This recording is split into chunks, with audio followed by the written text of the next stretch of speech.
What's going on, everybody? Welcome to the Farzy Show. My name is Mark Farzetta. The show is presented by Steven Singer Jewelers. We're here at the Steven Singer Studios. I have had time to reflect. I've had time to mourn. I've had time to react properly. I had the knee-jerk reaction that I know a lot of you people had, which was a lot of you guys had, which was, what the hell? And then I kind of went back into the reflective stage, and then I wound up to find myself in still very much a what the hell type of mood after the Phillies lost the World Series. Now, I thought the Phillies had the momentum. I thought the Phillies had the hot bats. Oh, boy. I thought the Phillies were going to win this. And I thought they were going to be close games throughout. I thought the Phillies winning 5. That wasn't the case. After game 1, I was feeling pretty good. Nice little comeback there. You can't keep these bats down.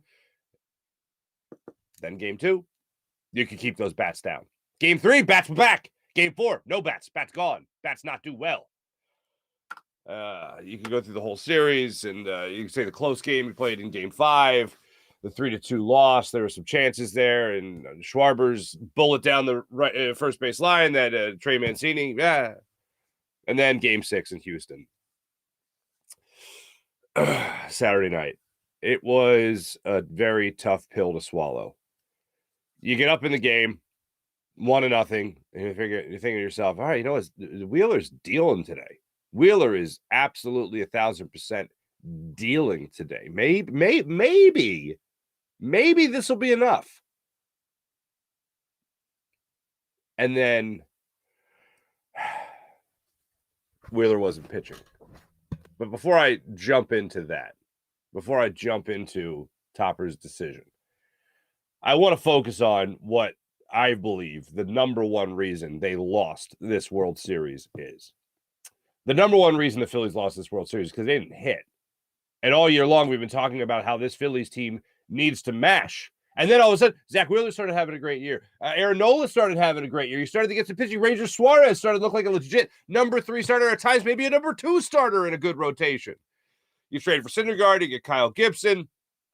Going throughout the season, he had himself like a couple of good months, couple of good weeks he strained together. He put together. That was good. But then at the end of the season, he just went in the tank. I mentioned many times his 9 ERA in the month of September.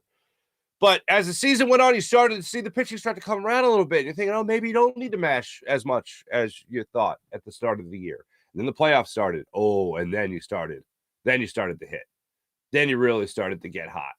And that's where he thought we can ride these bats again. Bryce Harper, to me, would have the biggest influence on this World Series and whether or not the Phillies were going to win it. He wasn't the Phillies MVP type player in this World Series. I think we can all understand that. But he was also far from the 1 for 36 that the law firm of Hoskins, Real Muto, and Castellanos combined for in the World Series. Here's what I'll say, in the last 3 games. The thing that gets me is that Real Muto helped win you, if not won you, game 1 of this series. So I can at least look at him and say that. You at least won me that game. And you at least played great defense in this World Series throughout. However, Hoskins, Castellanos, Real Muto in the last 3 games, 1 for 36. 1 for 36. And the other thing you can say about Castellanos is in the 3-2 game, the second out of the inning, he put on the wall, and that Chas McCormick fella, climbed the wall and made the catch on what at least would have been a double in a 1-1 ball game in the bottom of the 9th inning. 1 for 36. The Phillies, and shout out to Corey Simon of NBC Sports Philly, buddy of mine, who put it out there on social media that the Phillies, and wrote a story about it, the Phillies bats in the last 30 innings of that World Series. The Phillies bats, all of them, hit 0.92. They hit 92.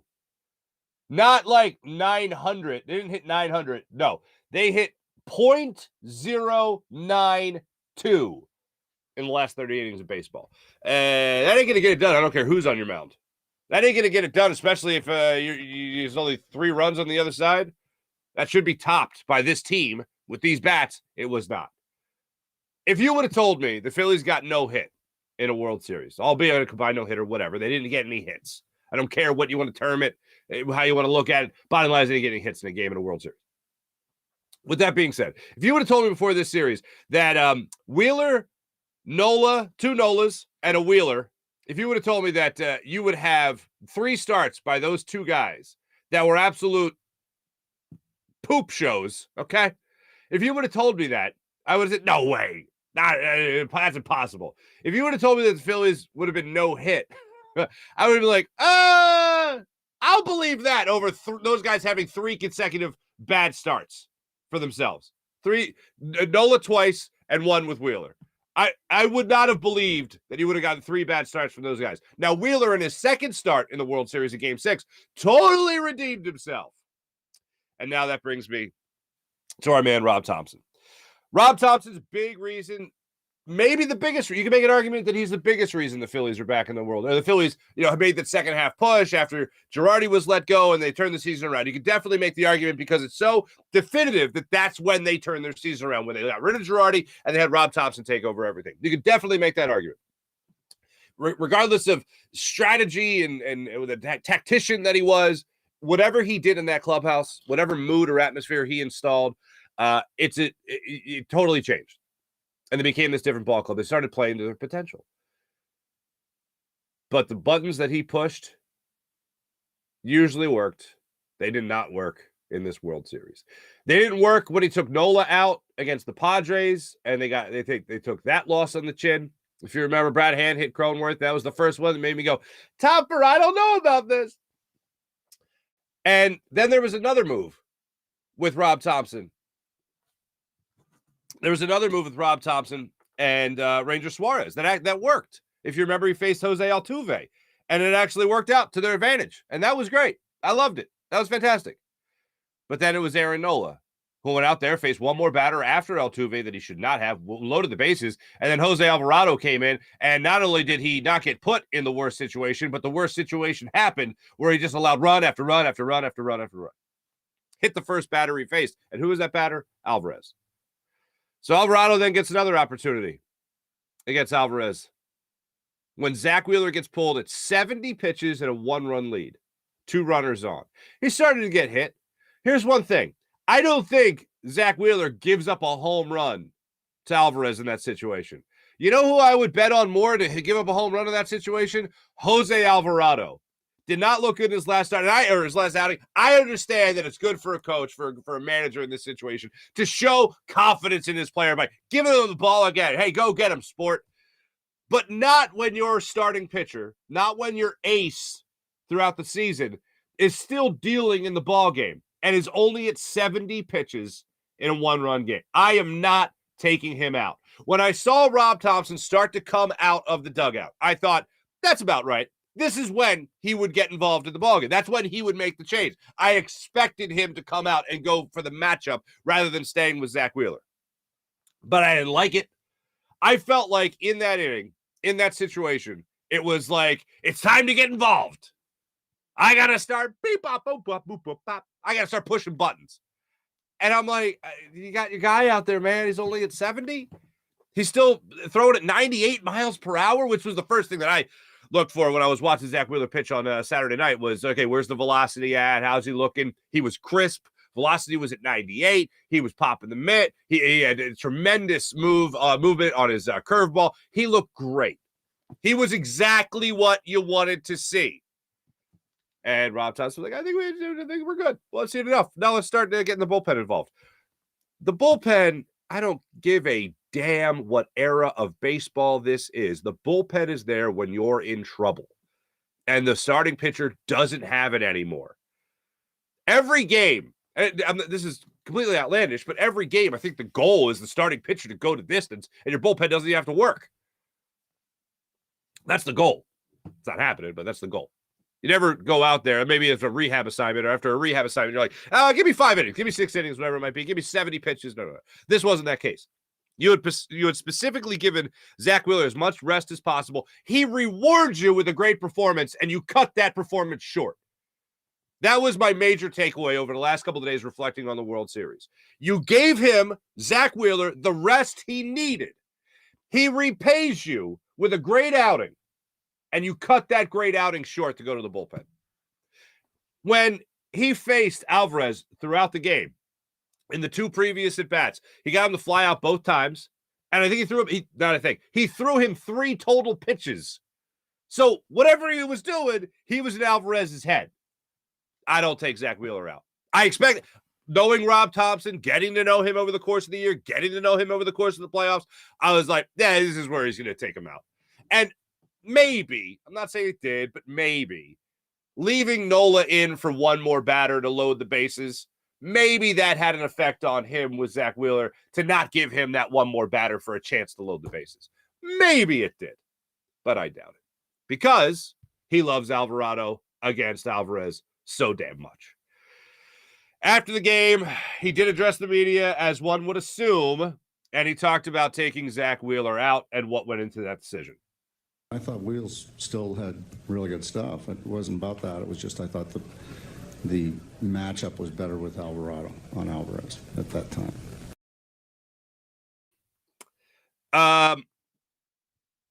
Here's what gets me about that. I still think Wheeler had really good stuff.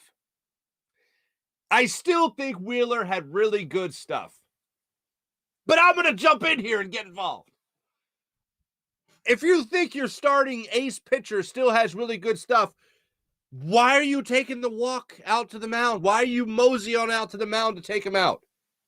I still think you're really good. It's really like the matchup.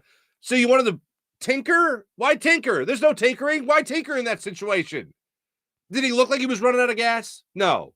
Did he look like he had really good stuff? Oh, that's exactly what you said. He still looked like he had really good stuff. Then why are you taking him out?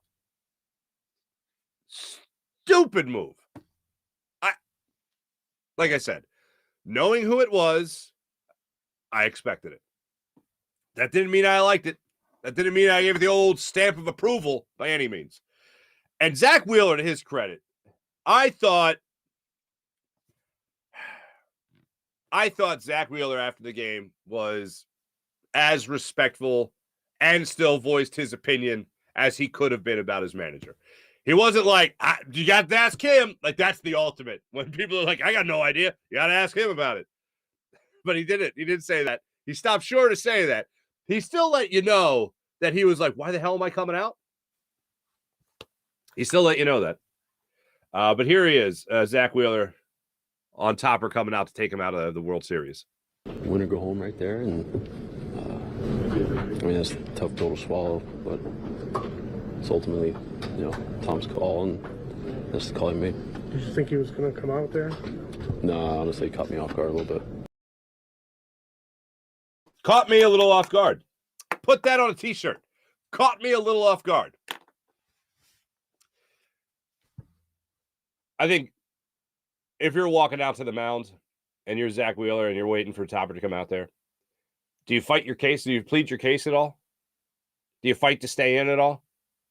Do you have that option? I would say you have that option. You're a veteran pitcher. You've been the best pitcher on my staff most consistently for the last 2 years. I'm going to go ahead and say you have the right to stay in the ballgame. You have the right to say, no, I got this. I've used 3 pitches on this guy, and you just want to take me out because you like a matchup? Let me ask you this, Skip. How's my stuff? Oh, is it still really good? Bye-bye. Take a walk. I'd love to see it, but I don't think Zach Wheeler is going to do that. But the idea of him saying I was caught off guard means that he was shocked as all of us. If you know Rob Thompson, you weren't shocked, but you were as upset as all of us. And then there's only one more thing that made me go, I'm sorry, what was that? And that was Kyle Schwarber laying down a bunt. What? 2 strikes? Nobody on? Best power hitter in the National League, second best power hitter in baseball all season. And in potentially your last at bat of the season, you're laying down a bunt, and not even a good one at that. You want to go out there and you want to get a base runner? I don't even like it then. But you want to go out there and get a base runner first pitch, and then, you bunt then. What the hell was that? I like the people. I literally tweeted out, like, why bunt there? People are like, because he's scared. Somebody was like, because he thinks we need a base runner. I'm like, if he's scared, I don't even want you at the plate. Because I don't think he's scared, by the way. I think that's stupid. And if you need a base runner, you're not doing that with 2 strikes. It was like this team just said, I think we're done here. We've had a good ride. We've had a good time. We were dancing on our own and blah, blah, blah, but now it's time to go. I couldn't believe I saw that from Schwarber. It was one of those things. It was like the confused dog look where your head's just kind of tilted. Like, what the hell? I can't pee on the carpet? No, that's frowned upon? Huh. The rules in this establishment are ridiculous. That to me was like, I didn't even want to watch Hoskins, Harper, or Real Muto in the bottom of that inning. I didn't even want to watch it because with Schwarber laying down that bunt, I was like, they're done. They're cooked. It's over. Thanks for the ride. Deuces. So what does it all mean now? As we continue to replay it in our brains and all that stuff, what does it all mean now? Rob Thompson tends to think that this is going to be a sustainable run for the Phillies. We'll end the Phillies conversation on a more positive note. Here is Rob Thompson talking about how they can keep this all together for years to come. This is sustainable. This type of winning atmosphere and winning team, because of that fact, it's a good taste to get these guys here in this moment. All these young players, we've got a good group of veteran guys, and our system is starting to get loaded up with good arms at the upper end of the minor league system, and I think this run has the potential to be very sustainable.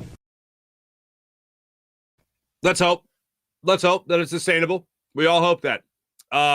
Trey Turner is going to be a Philadelphia Philly. I'm going to play a quote from you now from Bryce Harper. And Bryce Harper, I think, says a lot of the right things, says a lot of good things. But all I hear in this quote is Trey Turner is going to be a Philadelphia Philly. That's all I hear. You tell me what you hear. But all I hear is Bryce Harper saying Trey Turner is going to be a Philly. Is there a message to fans about coming back and grinding again next year and doing it again? Yeah, they know that. I mean, they're not going to be shocked. I mean, this is going to be the same team next year with, a couple more pieces, I'd imagine. Dave Dombrowski is our guy. John Middleton understands that we want to win. He wants to win right now, too. So I'd imagine that, we're going to be the same team, but with some more pieces to make us that much better. Did you get that, too? Did you hear that as well? Trey Turner's going to be a Philly. That's the end of it. That's all I heard. That's all I heard. I have said it since Bryce Harper was in the booth. And he said his favorite player was Trey Turner. Trey Turner's available. But they're going to get Bryce Harper. Bryce Harper is going to talk to John Middleton about getting Trey Turner to play shortstop for this team. You're going to move Stott to second base. Segura is not going to return. Bada boop, bada bing. That's it. Now, moving forward to other positions here. Are we done with Rhys Hoskins? Now, I know that Jamie Hoskins, his lovely wife, has done a lot to try to cement their staying power here in Philadelphia. With buying beer for the fan base, which is nice. We appreciate. Thank you, Jamie Hoskins. That was lovely. That's great. On top of that, I think, I know a lot of people aren't going to like this, but I think Rhys Hoskins has not played his last game at first base or in general for the Philadelphia Phillies. Before the playoffs, I thought, they'll move on from Hoskins. Derek Hall will be your first baseman, or Bohm will start playing first as well. Maybe you'll have some more defensive help playing at third base. Maybe they'll make some moves in that regard. But for me, I don't know who you get. That's just a huge upgrade over Rhys Hoskins.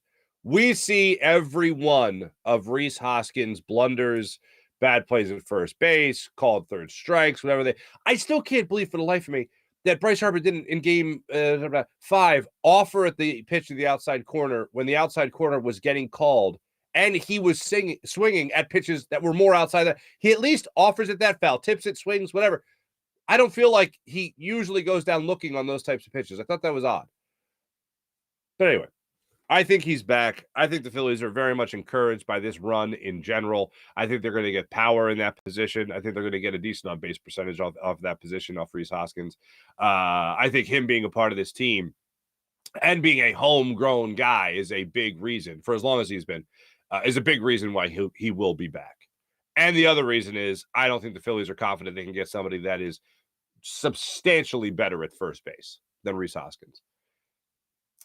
Even Derek Hall, like I was saying months ago, do you think he's ready for an everyday position at first base. I mean, I'd love to think that he is, but the fact that he got sent back down to the minors, during the course of the season and disappeared for a while there isn't a good sign that he's ready to take over an everyday role from Rhys Hoskins.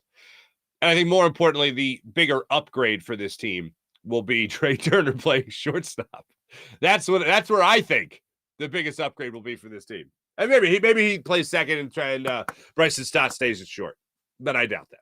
I think the big upgrade, the big offseason acquisition, and what Harper's talking about right there is getting Trey Turner in the offseason. And how about the cojones on Harper to be like, yeah, we just lost the World Series. We'll be back next year. Phillies fans know we're going to grind. Dave Dombrowski's our guy. John Middleton. We're going to be back with some new pieces.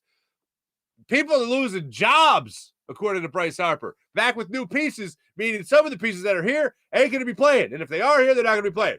Either they're not going to be here or they're going to be here and not playing. That's what I mean by that. So I think Hoskins was really trying to hit on everything when he was talking to the media after the game, and rightfully so. Here's how I feel overall about the team, because I've seen people reflect about what this team means over the long haul and all that. And I'm going to give you the positive portion of my brain first. I don't care how much talent is on a team. I don't care how much money a team has spent. Teams are going to have struggles. Teams are going to try to work through those struggles. This team did that. This team found ways to win games in the second half of the season and a little bit beyond that when they made the move from Joe Girardi to John Middleton. Or John Middleton, to Topper, to Rob Thompson. Why did the team need to have that transition in order to get the most out of these players is beyond me. But the bottom line is, for whatever reason, they got that talent out of these players. They got that production out of these players. Bryce Harper, before he got hurt, was on his way to possibly another MVP season in the National League. Rhys Hoskins obviously had his struggles throughout the season. Kyle Schwarber, as much as he just completely mashed the plate with home run after home run after home run, it was great. The batting average was terrible. It was like a couple of more in the base knocks. Maybe next year with the shift, that doesn't happen. Maybe he has a better batting average next year with the shift.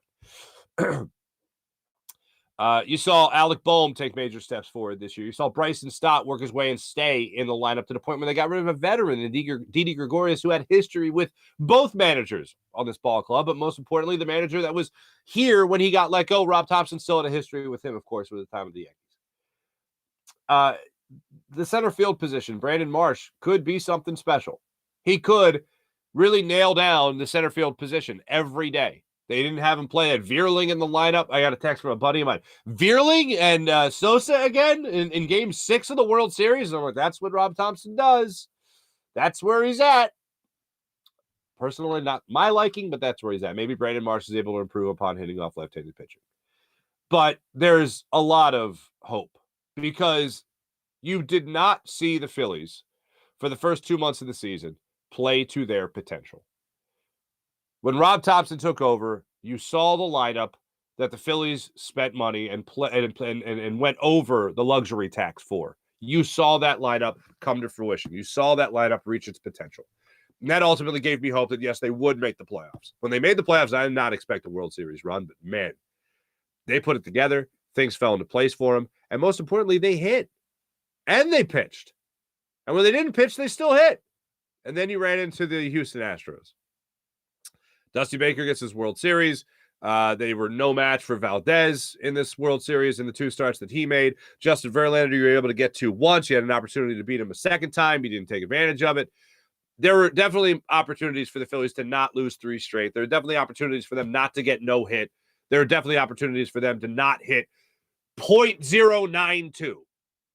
But overall, my takeaway from the year is going to be, this was the first year that these guys played together, and they were 2 wins short of giving us a World Series. This was also the first year that they were under Rob Thompson and wasn't even for a full year. And they had a great year under Rob Thompson. 19 games over 500. Not too bad. This is a taste of things to come. And Kyle Schwarber talked about it after the game, after they lost the World Series, just saying, this is just the beginning, to be here with these guys.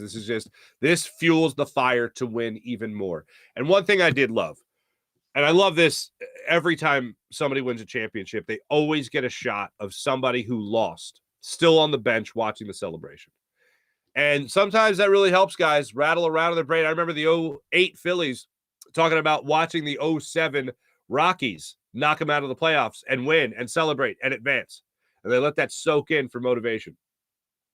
This team is doing that same thing right now. And they did the same thing on Saturday night when they watched the Houston Astros celebrate the World Series. That's my overall takeaway, my positive takeaway. And it's not just positive to be positive. It's honestly how I feel about this Phillies team. First year together, 2 wins short of a world championship. Okay, that's a good start. That's a good start. I'll take that. Oh, and they are definitely going to make upgrades in the offseason. Oh, yeah, that's a good start. The other part of me that is not nearly the vast majority of my brain, but it's in there, is what the hell took so long? Why did you need 2 months of a Joe Girardi to be terrible and then need a managerial change and then be good? What happened there? Why did you need that? Why did Nick Castellanos have a terrible year after he was an all-star for the Reds? Why'd that happen?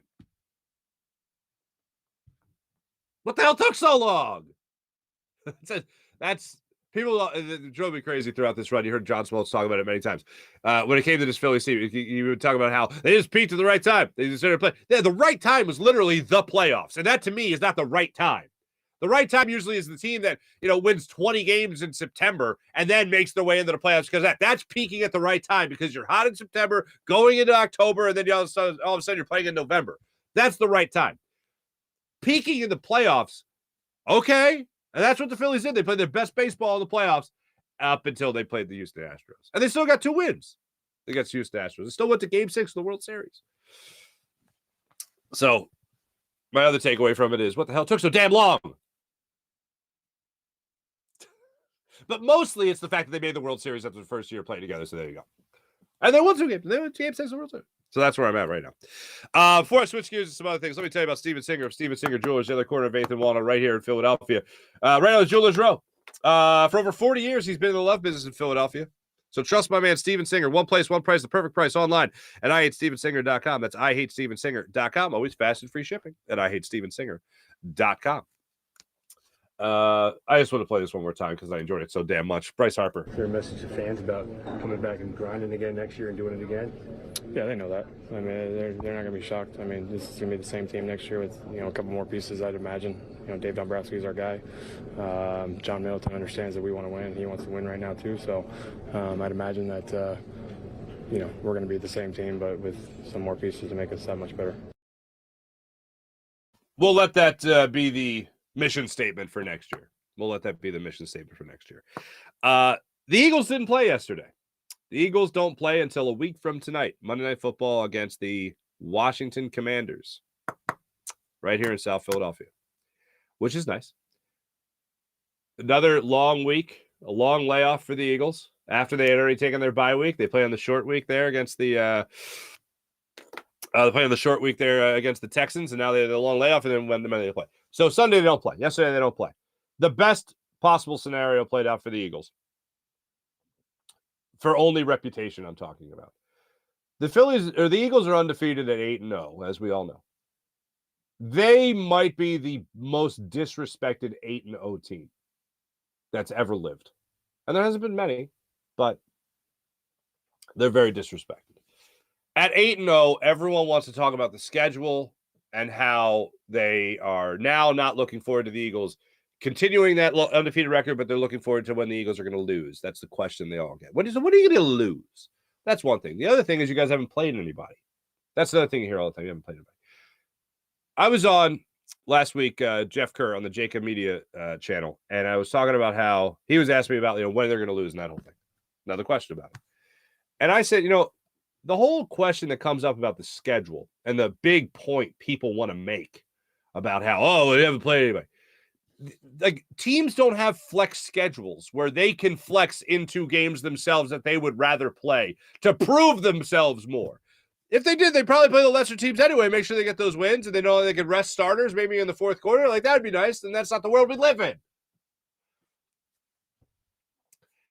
The Bills lost yesterday to the Jets. The Bills took their second loss of the season, and MVP frontrunner Josh Allen had a bad football game to the tune of no touchdowns thrown, 2 interceptions thrown, fumbled twice, lost one of them. He had 3 turnovers in yesterday's loss to the New York Jets, who are playing without their star running back, Breece Hall, who has had a great year up until the point that he tore his ACL.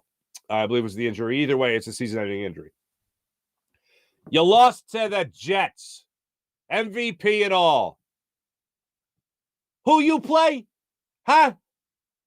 Who'd you play? You played the Chiefs. Okay, you beat the Chiefs. Good for you guys. But ain't the point. You had a really bad game in a day where people were sitting back and watching the Bills, and now people still want to say that the Bills are the best team in the NFL? People want to say that Josh Allen's still the front runner for MVP? Here's what people aren't talking about. While they're talking about the schedule of the Eagles, and while they're talking about the fact that the Eagles haven't played anybody, and while they're talking about the fact that the Eagles are in the NFC, it's not nearly as potent or powerful as the AFC. Here's what they're not talking about. How great Jalen Hurts has been, how money his receiving core has been, how stout his offensive line has been, how good Miles Sanders has been, and how well this defense has played. That's what they're not talking about. You know why? Because the minute they do that, they start giving credibility to the Eagles. And God forbid they give credibility to an 8-0 football team. The record should speak for itself. But I think people just want to keep on hearing themselves talk. Oh, no, there's a schedule. They haven't played anybody. Jalen Hurts can't keep this up. They're keeping it up. You know what's funny about keeping it up? 8-0 is what's funny about keeping it up. What more evidence do you need than being undefeated 8 games into the season? And then shortly thereafter, 9-0. Yeah, I think the Titans game is going to be pretty damn tough. Titans looked good last night. Yeah, Titans are going to be tough. It's going to be a tough game. The Giants are going to be a tough game. The Cowboys, sorry, are going to be a tough game. That's going to be a tough game.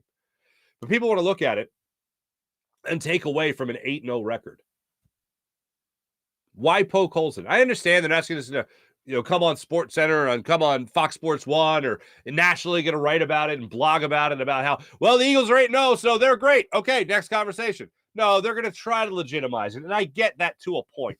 But the whole idea of, so when they're going to lose? Josh Allen's still better than Jalen Hurts. No question. It's at least a question now. It's at least a question. And I give full marks and full respect to Josh Allen. I think he is a hell of a quarterback. And yes, I still think people are going to look at him as he's the number 1 guy. But the no question about it crowd, and this was the best part of Sunday, the no question about it crowd with Josh Allen or Jalen Hurts for the MVP, that's dead. That conversation is over now. Because if they improve, to what would they be, 7-1? If they improve to that mark, then yeah, we could still have that conversation.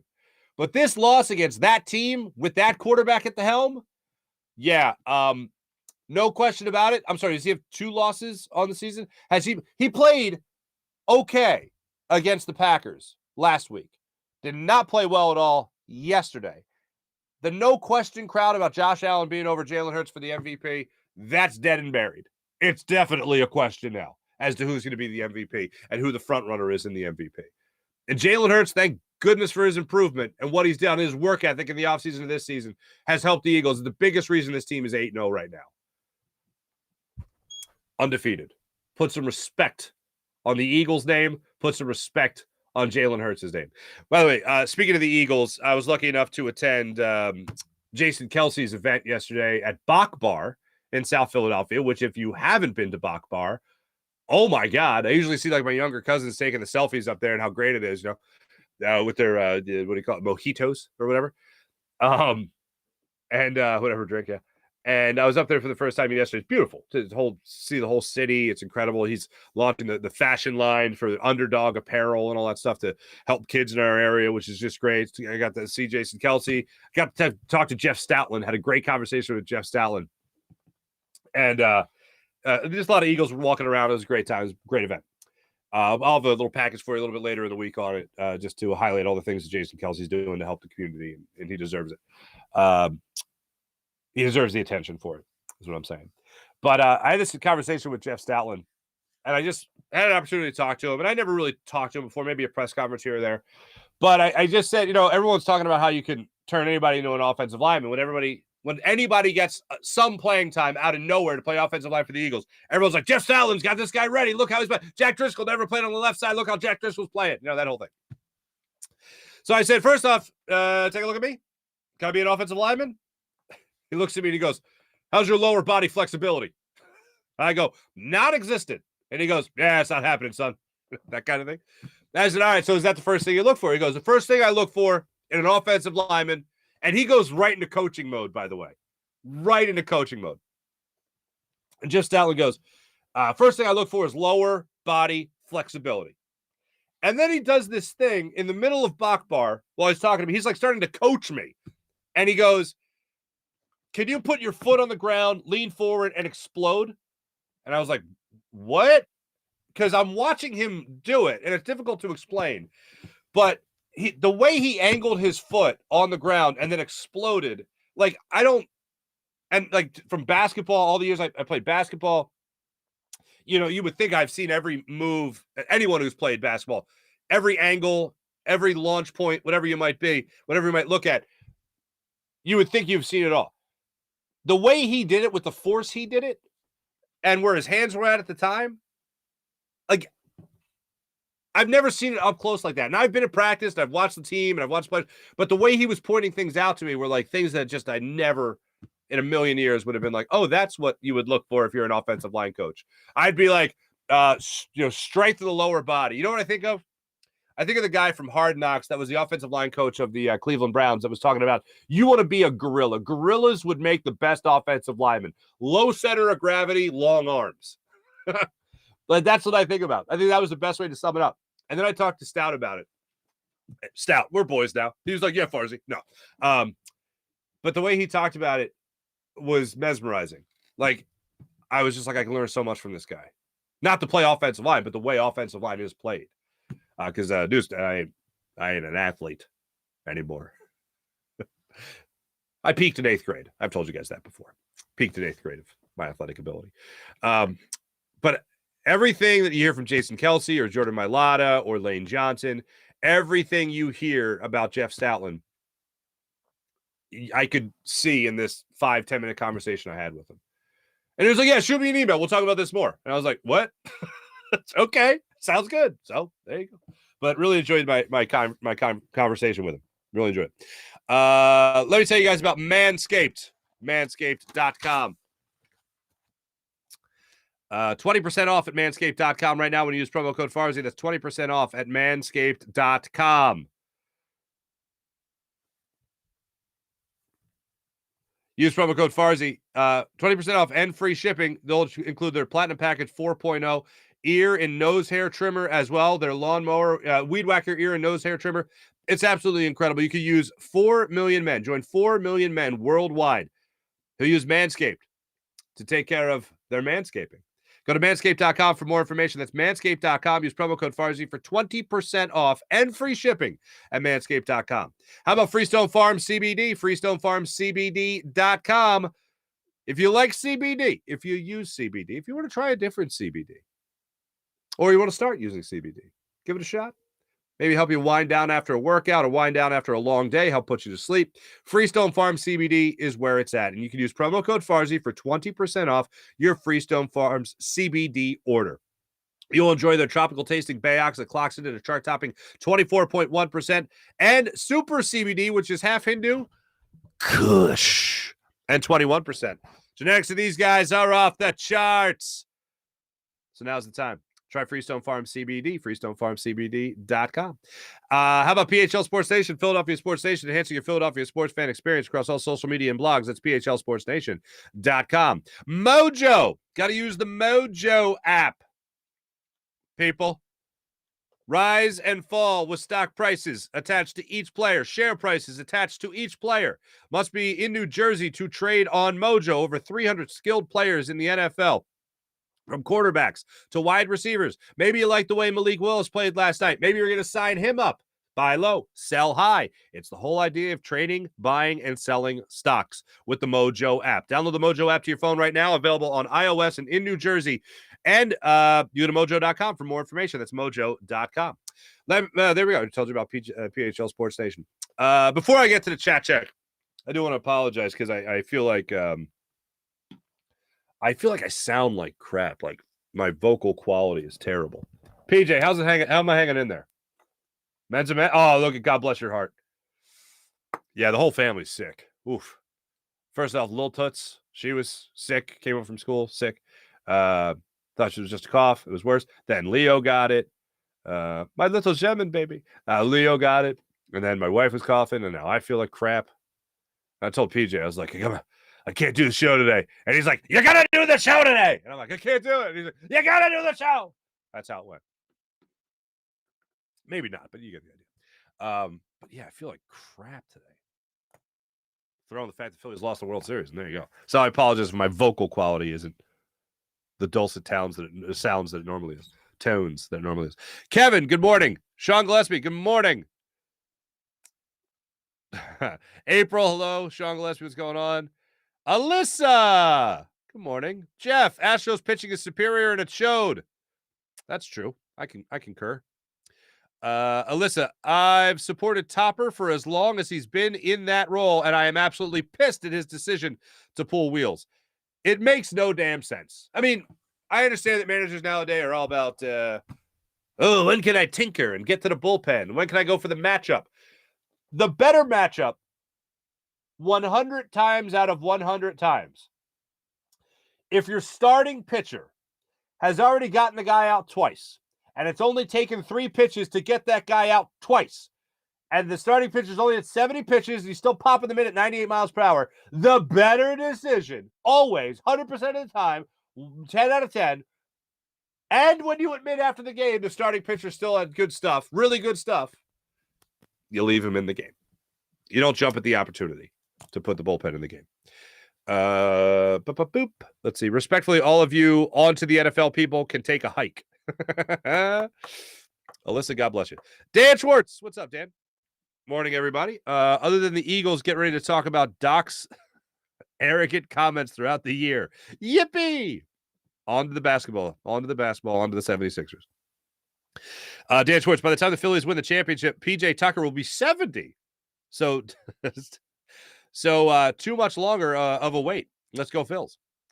Alyssa, April's agreeing with you. Clay, what's up, Clay? Good morning, everybody. Eagles are 8-0, and I have not watched the game yet. Now are you convinced? Clay, I'm convinced. You are the Jalen Hurts improvement, defensive improvement, and Clay not watching the games. That's why the Eagles are 8-0. So Clay, never watch a game. April, I'm so damn tired of hearing about the schedule. Eagles didn't make it. Here's the problem. The Eagles being 8-0, I don't give a damn who they've played. To a point, you want to talk about they haven't played anybody? I get the point being made that their schedule isn't as good as maybe the Bills, for instance, and they're not playing in the AFC, which is tougher. But they're playing in the NFC East, and the schedule is going to even out at some point where you're playing a really tough division.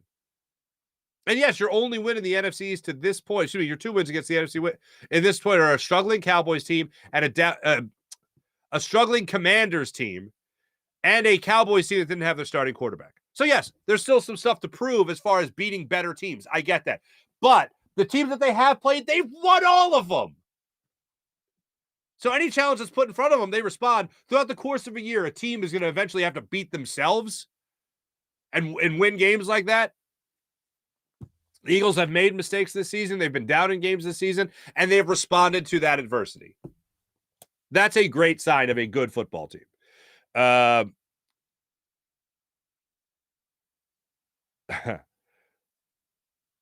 are we talking about here? The NFL is a dumpster fire this season. Yeah, men's a men. Clay, if the dumpster fire equals another Super Bowl victory, then I'm not going to complain. Clay, I'm with you there. Alyssa makes the point about it being a dumpster fire. Dan Schwartz says, laugh my ass off. Dumpster fire might be more entertaining and definitely more competitive when the fire department attempts to extinguish it. That's a good point. Kev Fitz. What's up, Kev Fitz? The Eagles are easily the worst 8-0 team in the history of the NFL. Prove me wrong.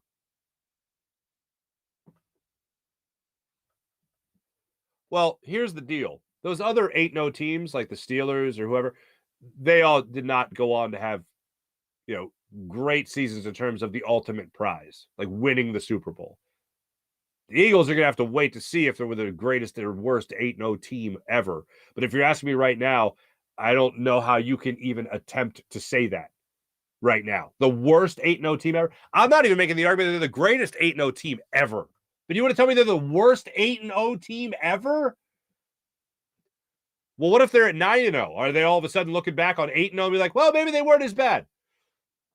That's just a hater statement is what that is. Worst 8-0 team ever. Prove me wrong. Okay, they'll go to 9-0. You're wrong. Like, come check in with me again on Monday, a week from today. Or excuse me, Tuesday after they play Monday night. That's just that's going out of your way to be a hater with that question. Thanks for chiming in, Kev. Sean Gillespie, the NFL has parity, not like college. Any team has a chance to beat you. That's true. Mihai, what's up, Mihai? Morning, Market, everyone. Great season by the Phillies, regardless. Goodbye, Reese Hoskins. Now let's make a move for Judge, Turner, or Bogarts. Well, that's interesting. Mihai Sanchez, ring the bell forever. There you go. I think the 2022 Eagles would beat the 1972 Dolphins. There we go. Eagles are going up against another backup this week. Kev Fitz says that about the Commanders. Yeah, that backup might be better than Carson Wentz because Carson Wentz is terrible. So that's not really a brag. Let's see here. TJ Kids, Germ Factories. Oh, April, you know it. Bullpen is when your starter is failing. It's protection, not replacement. Alyssa, I agree. April, kids being Germ Factories, 1,000% agree. I also went and got the flu shot. I also got my booster shot. That was fun. Good God, man. I don't have any problem with needles, and normally I don't get sick after the flu shot, but woof. That and the combination of the kids, pots and pans. Feel terrible. Let's get to the Morning Rush. Thanks, everybody in the chat. You guys are great. Morning Rush, brought to you by Sky Motorcars, SkyMotorcars.com. Some notable Phillies that are granted free agency. Noah Syndergaard being one of them. Corey Knebel being another. David Robertson being another. That doesn't mean that they're gone as Phillies, but as of right now, they'll have to negotiate new contracts. So we'll see where we're at in that phase. Flyers beat Claude Giroux and the Ottawa Senators over the weekend. Yes, here's what's pissing me off. People that have never talked about the Union before are now talking about the Union only to make the point that no city has lost two major championships in the same day. Like the Union lost on PKs and the Phillies lost the World Series to the Astros.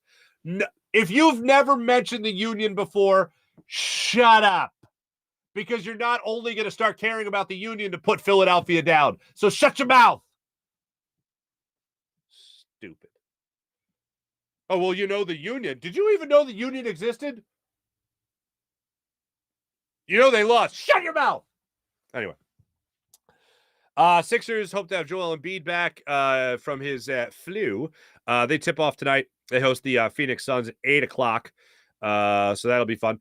Joel Embiid trying to get his conditioning back up. He was practicing yesterday with the Sixers, so we'll see where he lies before game time tonight. Sixers again tip off at 8 o'clock tonight against the Suns. So that's where they're at right there. As for the Philadelphia Flyers, they beat the Senators, like I said. They're back at it tomorrow night against the Blues. They're back from the 3-game road trip where they went 1-2 on.